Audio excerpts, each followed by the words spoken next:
Hello, it's me again. Today we are reading this book. Are you ready? The title is How the Evil Girl Started Making Baya.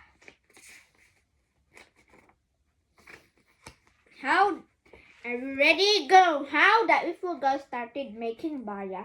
Tadona and Endu were once a very hard-working couple. They planted different kinds of crops in great quantity in their wide kaingin, so they and their numerous animals never ran out of food. One morning, Endu took her basket and digging bar and went to kaingin. She dug plenty of kamote tubers and filled her big basket. Then she sat under a binwa tree that stood beside the kaingin to rest for a while. She was chewing betel nuts when a lifeless bird suddenly fell into a front of her. She looked up, and there on the binwa tree was a flock of birds eating a fruit. In a little while, it was raining birds on her around until they were all down on the ground. She was shocked at the same time puzzled. She looked at the little creatures piled around her and was overwhelmed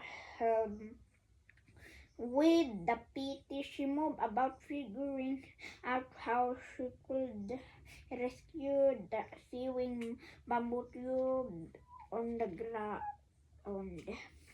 She picked it up, rushed to a nearby spring, and filled it with water. Then she gathered the birds and dipped them into water one by one. She placed them side by side on rock to dry them. In a little while, the birds were opening their eyes one by one. When their feather got dried, they flapped their wings and flew away, leaving Induk wandering. Induk gathered some of the binwa fruit that fell on the ground and dropped them into her basket. Then she carried the basket and went home. She was so excited to inform her husband about the strange experience she had that day.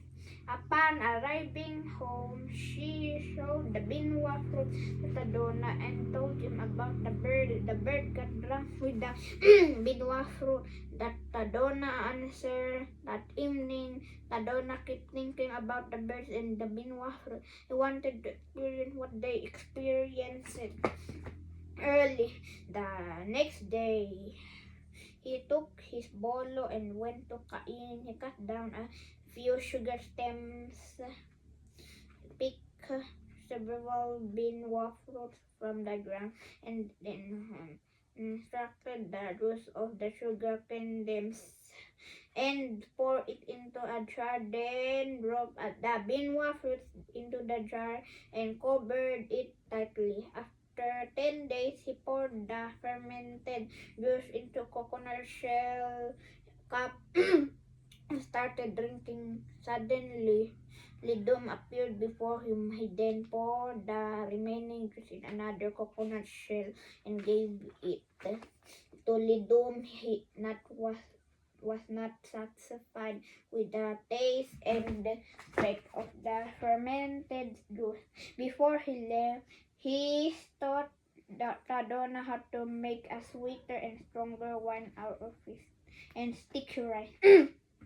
Tadona was excited to make a sweeter and stronger wine. He followed Lidum's instruction. First, he mixed the rice, finally chopped onward grassroots, water, and crushed ginger out of the dough. He made water and crushed ginger dough.